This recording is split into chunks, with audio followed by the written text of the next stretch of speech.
Bien-aimés du Seigneur, bonjour à tous et à toutes et bienvenue à notre rendez-vous quotidien consacré à la méditation de la parole de Dieu. Nous sommes aujourd'hui le 14 février 2021. L'Église universelle célèbre le 6e dimanche du temps ordinaire dans l'année liturgique B et nous sommes à quelques jours du temps de Carême. Ce sera le mercredi des cendres.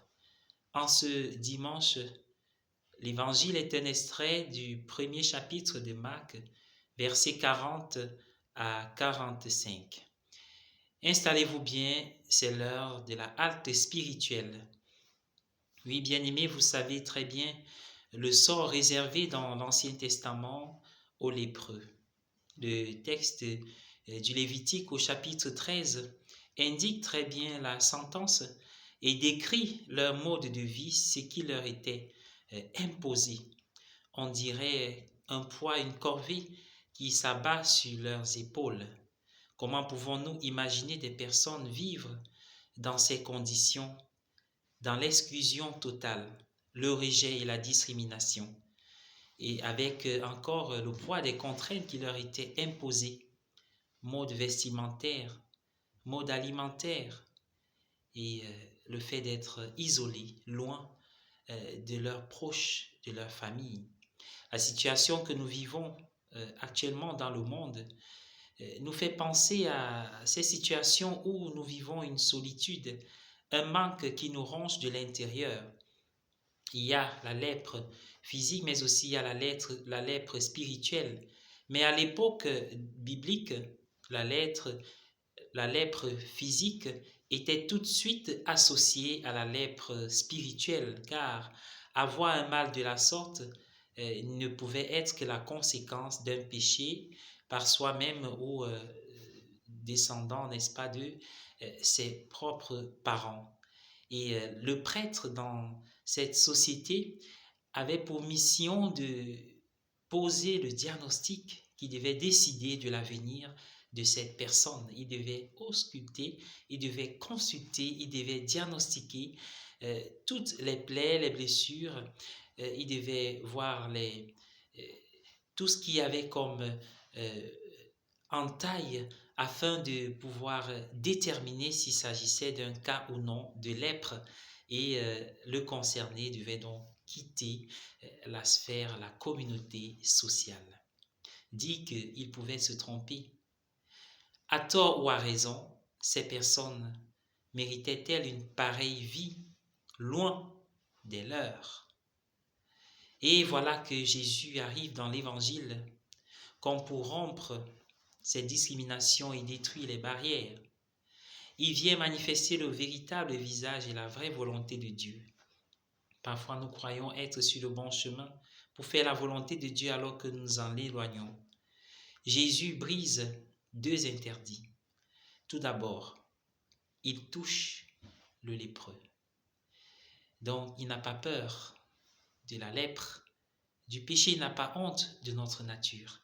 Isaïe dira, il a pris sur lui notre péché. Il se laisse contaminer par notre péché pour nous contaminer, lui, par sa sainteté, lui le pur, le saint. Deuxièmement, l'évangile finit en disant que Jésus partait vivre dans les endroits déserts. Et la première lecture, curieusement, se termine de la même manière, mais au sujet des lépreux qui devaient vivre hors du camp. Justement, ce n'est pas là où on s'attend, là où les personnes se croient pures, que Dieu vient bâtir, installer sa tente, mais il le fait hors du camp. Si vous vous sentez seul, abandonné, si vous vous sentez mourir au jour le jour par le manque d'amour, le handicap, le travail, la peur, alors vous ne serez jamais abandonné de Dieu. Il vient bâtir sa tente. Ouvrons-lui nos cœurs pour qu'il soit avec nous. Bien-aimés, alors que nous approchons le temps de Carême, apprenons à manger, à boire, à nous réjouir pour la gloire de Dieu, comme dit Saint Paul dans la deuxième lecture. Il se donne à nous comme un modèle. Mais le véritable modèle, c'est le Christ. Et la vie de Paul veut se faire le miroir de l'amour de Dieu qui s'est incarné en Jésus. Et là où il y a un chrétien, la lèpre doit s'éloigner. Les barrières doivent tomber et l'amour doit régner. Pour le temps des carême, donnons-nous pour proposition, par exemple, d'apprendre à prier à l'école de ces lépreux. Habituellement, nos prières sont sous le régime du commandement et de l'ordre à Dieu, comme si nous méritons. Mais il nous apprend à dire, si tu le veux, que chaque prière de ce temps de carême soit précédée par si tu le veux, Seigneur. Car prier, c'est rechercher la volonté de Dieu. Deuxièmement, cherchons les colonies où se trouvent les lépreux. Dans notre environnement, dans notre entourage, dans nos familles, dans nos quartiers, dans nos lieux de service, dans nos écoles, lycées, universités. Il y a des lépreux qui se promènent ou qui sont abandonnés, isolés. C'est un bon exercice d'œuvre de miséricorde.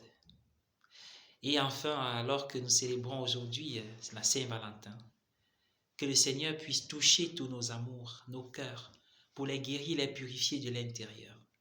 Qu'il éloigne la lèpre qui ronge progressivement, l'amour qui s'effrite, et que les couples puissent échapper, n'est-ce pas, à ces vents contraires qui soufflent parfois. Amen. Bon dimanche à tous.